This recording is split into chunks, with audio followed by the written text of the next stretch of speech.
In the vast sweep of history, the mind has been our most intricate instrument, shaping fire from stone, carving cities from wilderness, and summoning dreams into steel and glass. Yet, the mind we carry today is not the same as the mind of our ancestors. It has been sculpted by centuries of hunger, wonder, and survival. And now, standing at the edge of a new age, we face an unprecedented question. What will thought itself become? Before we dive deep into the future unfolding before us, take a moment to like, share, and subscribe, because what lies ahead will change how you see your own mind. Human thought has always been a negotiation between limitation and possibility. In the earliest epochs, it was shaped by instinct, sharp, primal, tethered to the immediacy of survival. The rustle in the grass was danger. The flicker of light was fire. Our ancestors did not yet have the luxury of abstraction. Thought was the rapid-fire spark that decided life or death. But as survival became less of a minute-by-minute struggle, the human brain began to stretch into new territories. Art, philosophy, mathematics, the weaving of myth. Over thousands of years, every leap in technology rewrote the architecture of thought. The agricultural revolution created minds capable of planning years ahead, tethering imagination to the seasons. The written word pulled memory out of the brain and etched it into clay, parchment, and paper, freeing human thought from the tyranny of forgetting. Printing presses multiplied ideas, making them contagious. The Industrial Revolution taught us to think in systems, production lines, and efficiency. Then came the Digital Revolution, compressing knowledge into invisible currents, and with it, the dawn of a mind that no longer lives in isolation, but in constant communion with a global network. Now, that network is learning to think back. Artificial intelligence has begun to blur the boundaries between human thought and machine cognition. We are teaching algorithms to recognize patterns, interpret language, even mimic creativity. And in doing so, we are holding a mirror to our own minds. What does it mean when thought is no longer confined to a single skull? When your idea can be extended, reshaped, and amplified by a machine that never sleeps. In the near future, the human mind may become something fundamentally different, not merely faster or more informed, but architecturally altered. Neural interfaces are already in their infancy, bridging the gap between brain and circuit. Imagine a thought not just traveling to your fingertips, but leaping directly into a shared digital canvas, where others can see and build upon it in real time. Imagine memories that are stored not in the fragile folds of your brain, but in vast, faultless archives you can access instantly. Yet evolution is not just about adding power. It is about transforming the very form of thought. As external tools handle more of our logic and recall, the brain may redirect its energy towards synthesis, insight, and intuition. The future thinker may rely less on holding facts and more on weaving them into patterns no machine can anticipate. The great skill may not be in knowing, but in connecting. But there is a paradox here. As we move toward a kind of collective intelligence, individuality will be tested. The singular voice, the private epiphany, could dissolve into the chorus of a global mind. Will we still have our own thoughts, or will thinking itself become a shared resource, like air and water? Perhaps human thought will evolve not toward uniformity, but toward radical diversity, each mind tuned to explore a different corner of possibility, all feeding into the same luminous web. The next intelligence will not simply be a smarter human or a more human-like machine. It will be the interwoven consciousness of biology and technology, instinct and computation, personal and collective. It will not arrive all at once. It will creep in at the edges, in the way you already let your phone remember for you, the way you trust a search engine more than your own recall, the way you allow an algorithm to guess what you will want before you ask. We are already becoming the prototype of that future intelligence. The question is not whether it will happen, but what shape we will allow it to take. Will we design it to deepen empathy, creativity, and understanding? Or will we let it calcify into an endless loop of distraction and manipulation? The answer will define not only the next stage of thought, but the next chapter of what it means to be human. The evolution of human thought will not be a single sudden event, but a slow reconfiguration, like a river carving new paths through the land, altering its course over generations until the old channels are almost forgotten. Each shift will come disguised as convenience, as a tool meant to help, as an invisible change that seems too small to matter. But over time, these micro-adjustments will stack into a transformation so deep that our descendants may no longer recognize the mind we carry today. The first great transformation will likely be the collapse of mental isolation. For most of human history, thoughts were private until spoken, written, or drawn. Now, even without full neural link technology, digital spaces have begun to dissolve that boundary. Your opinions are broadcast in real time. Your preferences are predicted and reshaped by invisible algorithms. Your mental patterns leave trails in data you don't even know you're creating. The mind is already leaking into the collective sphere. In the future, this leak will not be accidental. It will be the default. When the brain learns to interface directly with external systems, thinking may become a collaborative act at its very origin. A problem will not be yours to solve. It will be immediately fed into a living network of minds, human and artificial, that can process, test, and refine it in seconds. The solitary genius may fade as the defining image of intellect. Instead, brilliance will emerge from symphonic thought, dozens or hundreds of contributors blending into a single insight. With such connection, the boundaries of identity will be stretched. If you recall a memory from the shared network, is it truly yours? If an idea emerges in your head, but was seeded by the unconscious inputs of millions, who is the author? Ownership of thought will become slippery, perhaps irrelevant. We may come to value originality not in the creation of entirely new concepts, since novelty will be instantly replicated, but in the art of recombination, in seeing old things in new ways. This collective mind will accelerate not only knowledge, but adaptation. In previous ages, cultural shifts took decades or centuries to spread. In the age ahead, shifts in perception may happen within hours, rippling across the connected minds of entire populations. Beliefs, values, even the structure of language could mutate rapidly, reshaping society faster than governments or traditions can respond. We will live in an era of constant mental climate change, where stability is rare and adaptability is the most vital skill. The physical brain may also change under these pressures. Our neural pathways are sculpted by use. As we offload more memory and computation to external systems, the parts of the brain responsible for deep pattern recognition and creative synthesis could become more dominant. The mind may grow less focused on storing static information and more on navigating infinite streams of it. The future thinker will need to be an expert diver in oceans of data, surfacing with pearls of meaning before the tide shifts again. Emotion will remain the hidden engine of this evolution. No matter how fast or vast our thinking becomes, we will still decide which paths to take based on desire, fear, curiosity, and wonder. These feelings may themselves become augmented, enhanced by direct neurostimulation or digital feedback loops, allowing us to cultivate states of mind with precision. A poet could summon the emotional resonance of a sunset at will. A scientist could enter the exact state of focused curiosity that sparks discovery. Yet the most profound shift may not be in how we think, but in what we consider worth thinking about. With so many of the world's urgent problems solvable through collective intelligence, we may turn more energy toward exploration beyond survival philosophy, art, speculative science, the mapping of consciousness itself. The next intelligence may not be obsessed with efficiency and profit, but with unlocking dimensions of experience we cannot yet name. And when the mind is no longer a single private instrument, but part of a vast and living network, the question of I will evolve. The self may become less a fixed point and more a fluid node in an ever-changing constellation of thought. We will learn to live in multiple layers of identity. One personal, one collective, one perhaps entirely new, born from the fusion of both.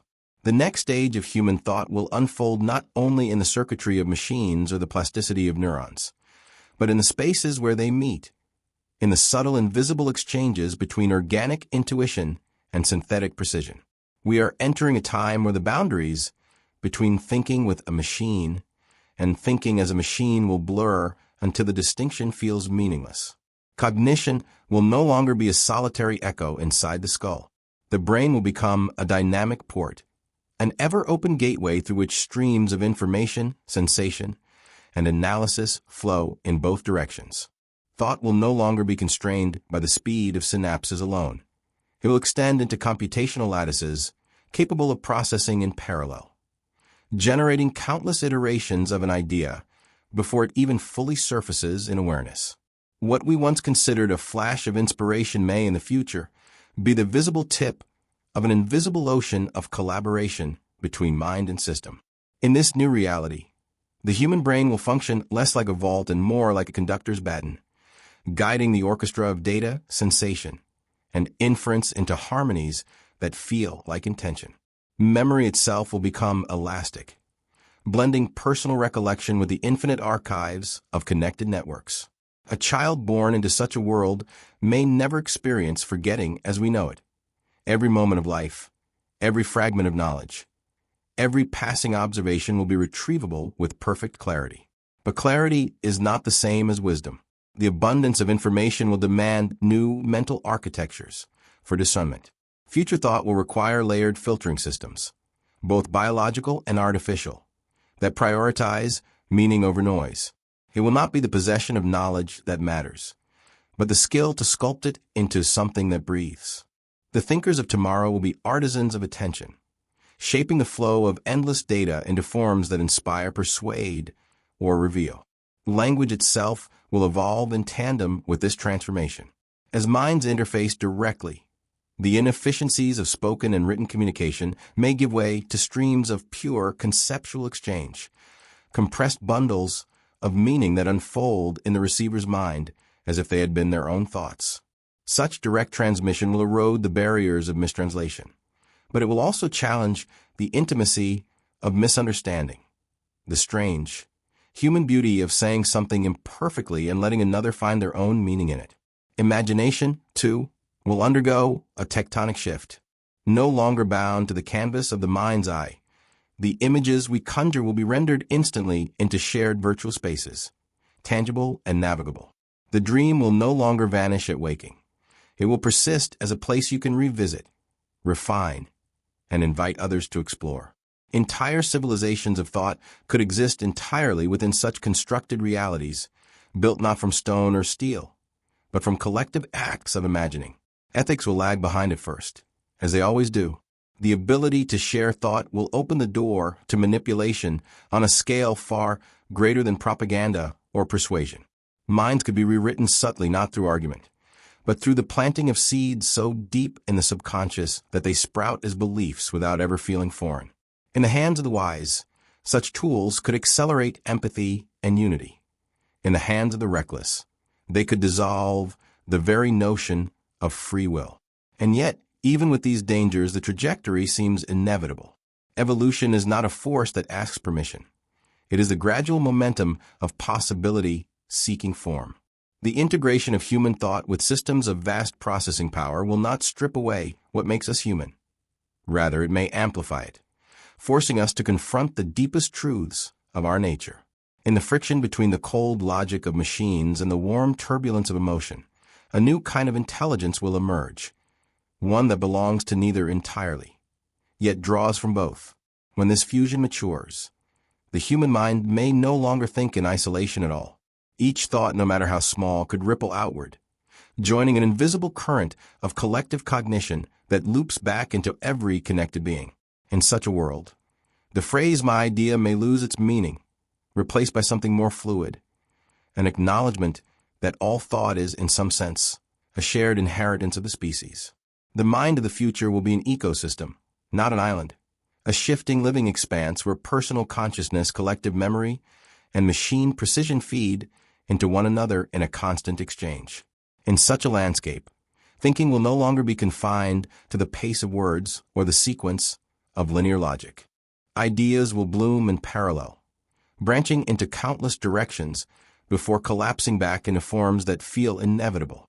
The human brain evolved for the slow churn of biological time. Will learn to navigate mental environments that operate at near-instant speeds. thought will become layered. One stratum dedicated to real-time sensory experience, another to deep subconscious pattern making, and yet another linked to machine-enhanced reasoning capable of running simulations faster than awareness can track. The thinker will move between these layers like a diver passing through currents of different temperatures, each offering its own kind of clarity. Perception itself will be augmented. Where once we saw only what our senses allowed, future cognition will overlay reality with invisible dimensions, streams of data, historical context, predictive models, woven seamlessly into experience. A forest will not just be trees. It will be a living library of climate patterns, genetic histories, and microecosystems visible in a single glance. A conversation will not just be words, but a map of emotional resonance, intention, and unspoken possibility. Such expansion will make creativity almost unrecognizable by today's standards. An artist will no longer imagine a world and then painstakingly render it. They will think it into existence and invite others to step inside within moments. Scientists will design experiments in dream space, running them to completion in simulated reality before testing them in the physical world. Philosophy will become an immersive practice, allowing thinkers to model ethical systems as entire living societies before committing to their principles. But with such power will come an unsettling shift in the nature of truth. When realities can be conjured as easily as thoughts, the distinction between what is real and what is constructed will blur. The mind will have to develop new instincts for grounding, internal compasses that can navigate an infinite multiverse of perception without losing a sense of orientation. This grounding may become one of the most valuable forms of intelligence, the ability to move freely through possibility without becoming untethered from meaning. Memory will also transform into a communal resource. Personal experiences could be shared directly, not as stories, but as fully inhabitable events. You will not simply tell someone about the day you stood on a windswept cliff. They will stand there with you, feeling the salt sting on their skin, the pull of the horizon. Over time, the sum of these shared experiences could become a planetary archive of living memory, a tapestry of human life that no single mind could have contained. This interconnectedness will challenge the idea of solitude. In a world where thoughts and experiences can be shared without friction, privacy will be less about secrecy and more about choice. The decision to hold a thought in the quiet darkness of your own mind before releasing it into the network. Those private spaces may become sanctuaries, rare pockets where the self can exist unobserved, unshaped by the constant presence of others. Perhaps the most profound change will be how we define intelligence itself.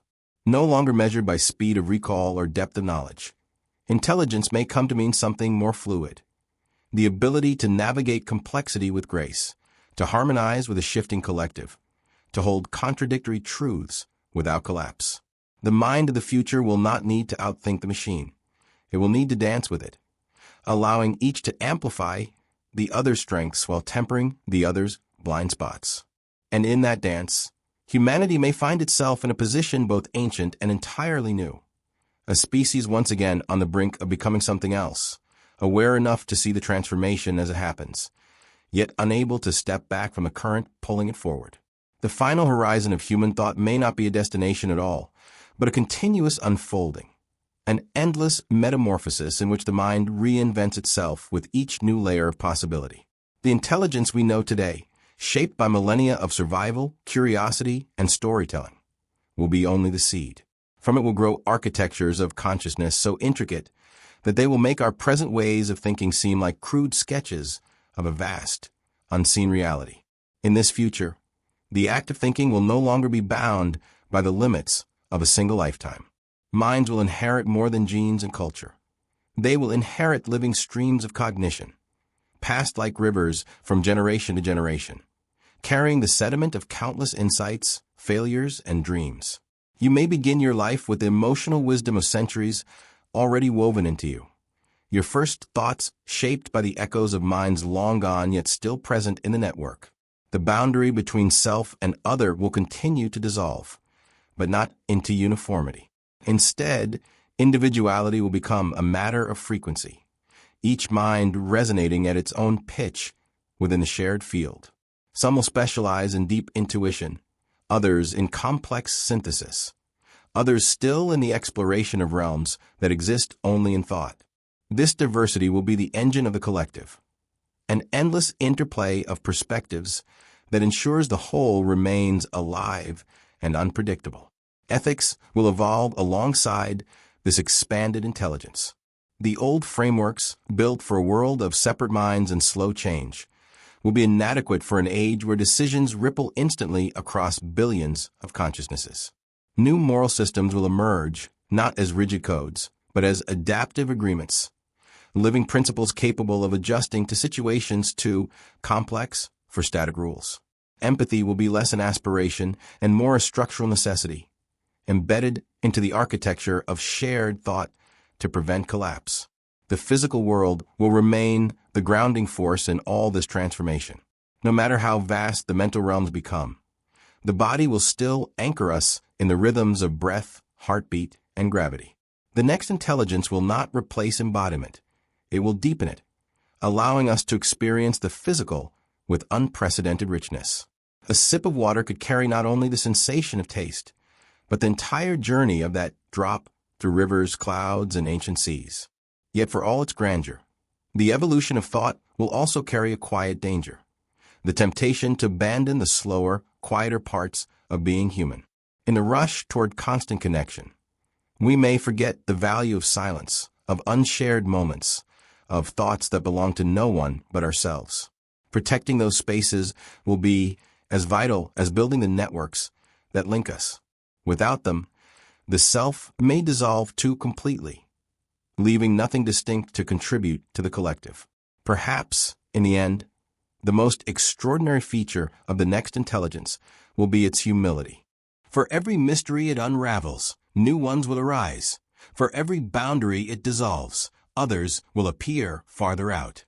The future mind will not chase a final answer. It will live in a state of perpetual discovery, finding beauty in the unfinished, the unresolved, the infinite. And when that time comes, we may look back on this moment, on ourselves sitting here, wondering what we might become, and see it not as the end of one age and the start of another, but as a single bright point in the ever-expanding constellation of human thought. A reminder that every mind, no matter how ordinary it seems, is part of the unfolding story of intelligence itself. If you've journeyed with me through these visions of what thought may become, remember this: the future of the mind is not something that will happen to us. It is something we are building with every idea we choose to nurture, every question we dare to ask. So stay curious, stay awake, and keep shaping the next intelligence, because it is already shaping you.